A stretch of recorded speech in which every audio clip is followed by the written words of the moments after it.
Sir मेरी तालीम matric है, मुझे भी प्लीज़ बताइए। बहुत से बच्चे हैं जो थोड़ी तालीम वाले हैं, आप उनके लिए वीडियोस नहीं बनाते। हम लोग FIA में कैसे जा सकते हैं, FIA में जाने के लिए हमें कितनी क्या क्या चीज़ें करनी होगी, किन किन मराहिल से गुजरना होगा। तो मेरी बहुत सी वीडियोस पड़ी हुई है चैनल पे, वो देख लीजिएगा। लेकिन आप लोग चूँकि चाहते हो कि आपको बनी बनाई हर चीज़ मिल जाए, तो इसके लिए मैंने सोचा एक नई वीडियो आपके लिए फिर से बना देता हूँ। तो कंस्टेबलान, हेड कंस्टेबलान और ड्राइवर कंस्टेबलान, वायरलेस ऑपरेटर, यानी कि जो नीचे वाला अमला है, जितना जो मैट्रिक बेस्ड लोग हैं या उसके इक्वलेंट हैं, उनके लिए आज की मेरी वीडियो जी FIA में कि आप किस तरह से FIA में भर्ती हो सकते हो, इसके मराहिल क्या क्या होंगे, गौर से सुन लीजिए। ये सारे का सारा क्राइटेरिया मैं पिछले क्राइटेरिया के मुताबिक आपको बता रहा हूँ। नेक्स्ट वीडियोस में इंशाल्लाह ताला आपको सारी चीज़ें बताएंगे। जब ये ऐड आएगी आप गौर से सुन लीजिए ये सारे का सारा क्राइटेरिया। अस्सलाम वालेकुम जी, मैं हूँ रज़ा बुखारी और आप देख रहे हैं बुखारी स्पीक्स यूट्यूब चैनल। तो इस चैनल पर मैं आपके लिए मुख्तलिफ सर्विस ओरिएंटेड वीडियोज़ बनाता हूँ और उन वीडियोज़ में उन जॉब्स के मुतल्लिक जितने मराहिल होते हैं उन सबको मैं डिफाइन करता हूँ। सबसे पहले क्राइटेरिया सुन लीजिए जी। आपकी तालीम होगी जी मैट्रिक और उसके इक्वलेंट। आपका कद होगा 5 फीट 6 इंच। गर्ल्स का, लड़कियों का कद होगा 5 फीट 2 इंच। 5 फीट 2 इंच कद भी चल जाएगा गर्ल्स का, लड़कियों का। 6x6 आपकी नज़र होगी जी, ऐनक और ऐनक के बगैर, विद और विदाउट ग्लासेस। आपका वजन वेट अब according to body mass index होगा जी, यानी कद के मुताबिक आपका वेट होगा। आपकी जो चेस्ट होगी कंस्टेबलान भर्ती होने के लिए, ड्राइवर कंस्टेबलान और वायरलेस ऑपरेटर, आपकी 32-33 होनी चाहिए जी, इससे कम नहीं होनी चाहिए। 33-34 वैसे अमूमन चलती है, 32-33 तक भी चल जाएगी। 18 से 25 साल के दरमियान आपकी एज होनी चाहिए जी। जनरल एज रिलैक्सेशन 2 साल है। 18 से 25 साल तक की आपकी एज होनी चाहिए, उस एज में आप भर्ती हो सकते हो। उसके बाद जी हो सकता है NTS ले टेस्ट आपका हो सकता है, OTS ले हो सकता है, वर्चुअल यूनिवर्सिटी से मदद ली जाए। तो आपका जिस तरह से भी टेस्ट होगा, सॉफ्टवेयर पे हो, हार्डवेयर पे हो, आप अपनी तैयारी जारी रखें। ये हो गया आपका क्राइटेरिया। अब मैं आता हूं कि आपके मराहिल किस तरह से होंगे। तो सबसे पहला मरहला होगा जी आपका फिजिकल मेजरमेंट का। फिजिकल मेजरमेंट में आपका कद, आपकी चेस्ट, आपकी नज़र, ये सारी चीज़ें चेक हो जाएंगी। सबसे पहला मरहला होगा वो, गौर से सुन लीजिएगा। उस मरहले में जाने के लिए आपको सबसे ज़्यादा ज़रूरी चीज़ जो है वो ये है कि आप अपनी फ़ाइल के अंदर तमाम डॉक्यूमेंट्स लगा के साथ लेकर जाओगे। फ़ोटो कॉपीज़, हो सकता है वहाँ पे ज़रूरत पड़ जाए, तो आपके पास ये सारी चीज़ें होनी चाहिए। एक तो आपने पहले सबमिट करवा दी हुई है, डॉक्यूमेंटेशन चुकी होगी, लेकिन उसके बावजूद फिर आप जब टेस्ट के लिए जाओगे तो उसके लिए भी आप दोबारा से वो सारी चीज़ें साथ लेकर चले जाओ। इसमें कोई हर्ज नहीं है, ज़रूरत पड़ सकती है वहाँ पे, आप लोग ये साथ लेकर जाओगे। उसके बाद आपकी जी दौड़ होगी 1.6 किलोमीटर या 1 माइल। 8 मिनट में आपने दौड़ लगानी होगी, याद रख लीजिएगा। इस दौड़ के बाद उस दौड़ में आपने किस तरह से कामयाबी हासिल करनी है, उस दौड़ में आपने क्या क्या करना है, इस पर मेरी बहुत सी वीडियोस पड़ी हुई हैं डिटेल के साथ, वो देख लीजिएगा। आप लोगों ने दौड़ लगाने वक्त जब जाना है तो उसी वक्त फौरी तौर पे कुछ नहीं खाना। आपको वॉमिटिंग हो सकती है, आपका स्टमक डिस्टर्ब हो सकता है। आपने कम अज़ कम आधा पौना घंटा पहले कोई चीज़ खाई हो, आपका पेट अंदर से चीज़ें हो मौजूद हों, आपके पास खुराक डाइट हो, लेकिन वो डाइजेस्ट हो चुकी हो।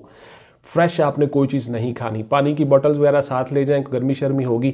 उसके साथ साथ निमकोल या निमको वाला को पानी को नमकियात वगैरह उसमें मिक्स करके आप साथ ले जाओ, ताकि आपको प्यास लगे आप वो पी लो। वो इजाज़त होती है, आप पी सकते हो। गर्ल्स के लिए यही टाइम जो है वो 10 मिनट है जी। लड़कियाँ 10 मिनट में यही दौड़ लगाएंगी 1.6 किलोमीटर। उसके बाद आप दौड़ के मरहले से गुजर गए, उसके बाद आप आ जाओगे रिटन टेस्ट के मरहले में। रिटन टेस्ट आपका सॉफ्टवेयर पे हो, हार्ड कॉपीज़ पे हो, आपका 100 नंबर का एक MCQ का पेपर होगा जी। Multiple choice question, 1 single paper 100 number का। उसमें आपने क्या क्या करना है, किस तरह से करना है, डिटेल से और भी बहुत सी वीडियोस पड़ी हुई हैं, वो भी आप देख सकते हो। मैंने आपको फिर से बता देता हूँ कि आप लोगों का एकेडमिक्स का जो पोर्शन होता है, यानी आपने जो पढ़ा होता है मैट्रिक में दरसी किताबों में, उसके इक्वलेंट कोई डिप्लोमा है, कुछ है, यानी उस लेवल तक जो कुछ आपने दरसी किताबों में पढ़ा हुआ है, 50% क्वेश्चन उसमें से आएंगे। गौर से सुन ले। उसमें इंग्लिश है, उर्दू है, इस्लामिक स्टडीज़, पाक स्टडीज़, हिस्ट्री, जितने भी आपके सब्जेक्ट्स हैं, साइंस है, फिजिक्स है, केमिस्ट्री है, बायो है, उसमें से आपका 50% आएगा जी। 50% आपका पेपर होगा जनरल नॉलेज और करंट अफेयर्स का। ये सारी की सारी चीज़ मैं आपको डिटेल के साथ बताता होता हूँ। एकेडमी में बहुत से बच्चे मेरे पास क्लासेस में तैयारी कर रहे होते हैं, आप भी ऑनलाइन मुझसे तैयारी कर सकते हो। ये इसलिए हमने इन चीज़ों को अलग अलग से डिफ़ाइन किया हुआ है। ये मुख्तसर सी वीडियो होती है, यहाँ पे आपको मैं कुछ ज़्यादा चीज़ें नहीं बता सकता। जब आप लोग मेरे पास आमने सामने ऑनलाइन कैमरे में बैठे होते हो, हम एक दूसरे के साथ डिस्कस कर रहे होते हैं, चीज़ें बता रहे होते हैं, उस वक्त आप जितने मर्जी मुझसे सवाल कर लो और वो सारी चीज़ें हम आपको बताते होते हैं। एनी हाउ जी, आता हूँ वापस से मौजू की तरफ। आपका रिटन एग्जाम हो गया, आपने रिटन में क्वालिफाई कर लिया, आपका सारा कुछ हो गया। उसके बाद आपका होगा जी इंटरव्यू।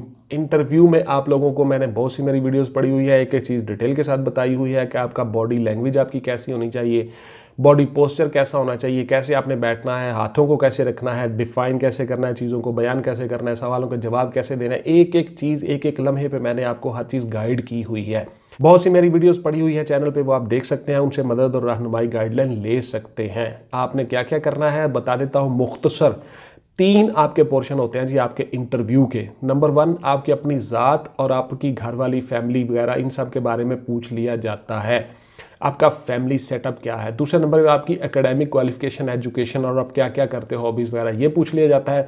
तीसरे नंबर पे आपसे पूछ लिया जाता है कि आपको हाव नाउ कितनी है अपनी, अपने माहौल की, अपने इर्द गिर्द की, पाकिस्तान की और दुनिया की। आप कहाँ बस रहे हो, आप कितने अवेयर हो, कितने वेल अवेयर हो। अवेयरनेस इज़ लाइट, बहुत सी वीडियोस में बता चुका हूँ। आगाही रोशनी है, जो जितना आगाह होगा वो कामयाब होगा। तो ये सारी चीज़ें आपसे इंटरव्यू में पूछ ली जाती हैं। उसके बाद फिर आपका इंटरव्यू क्लियर हो गया, देन आपका होगा जी एक मेडिकल फाइनल, जो महकमा खुद करवाएगा।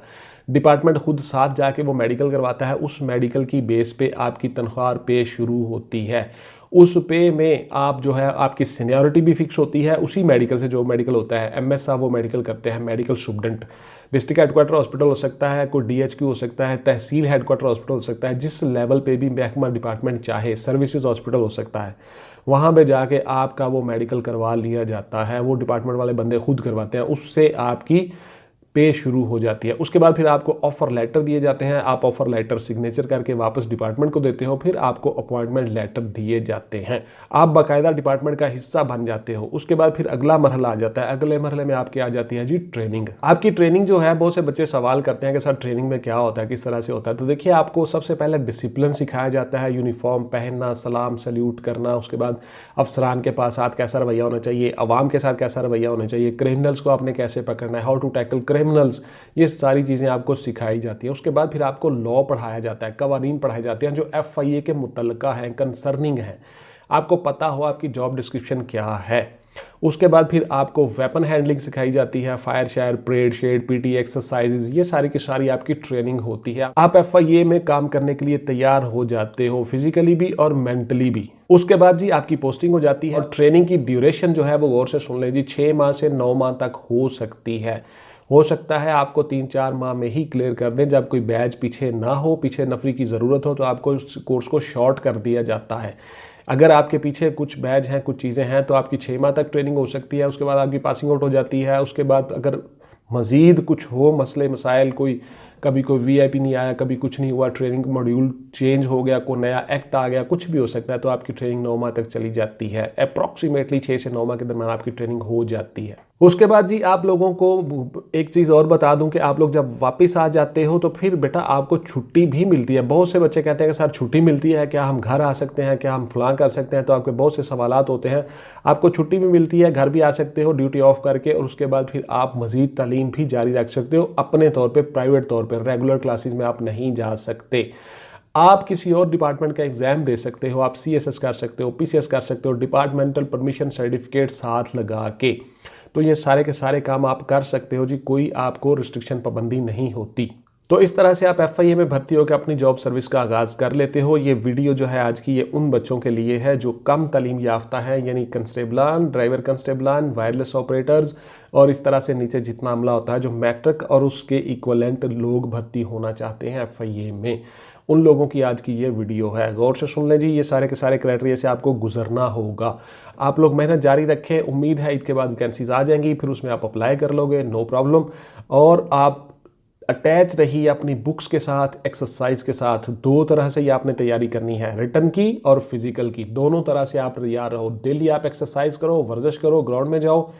उसके बाद पुशअप्स, चिनअप्स, सिटअप्स, हर चीज़ लगाओ। उसके बाद फिर दौड़ लगाओ, रनिंग लगाओ। आपने गिवन टाइम के अंदर आपने रनिंग पूरी करनी होगी, दौड़ पूरी करनी होगी, तभी आप उस मरहले से गुजरोगे। उसके बाद फिर आप बैठ के अपना एक टाइम टेबल बनाओ, शेड्यूल बनाओ, उसके मुताबिक आप अपनी पढ़ाई करो कि इस टाइम पे मैंने फिजिक्स पढ़नी है, इस टाइम पे मैंने मैथ पढ़ना है, इस टाइम पे मैंने फलां करना है। हर चीज़ हमने आपको बताई हुई है। अगर आप चाहो तो ऑनलाइन क्लासेस में आके मुझसे भी तैयारी कर सकते हो। थैंक यू वेरी मच जी। इंशाल्लाह मिलेंगे किसी अगली वीडियो में। टिल देन टेक केयर, अल्लाह हाफिज़ एंड गुड बाय। पाकिस्तान जिंदाबाद।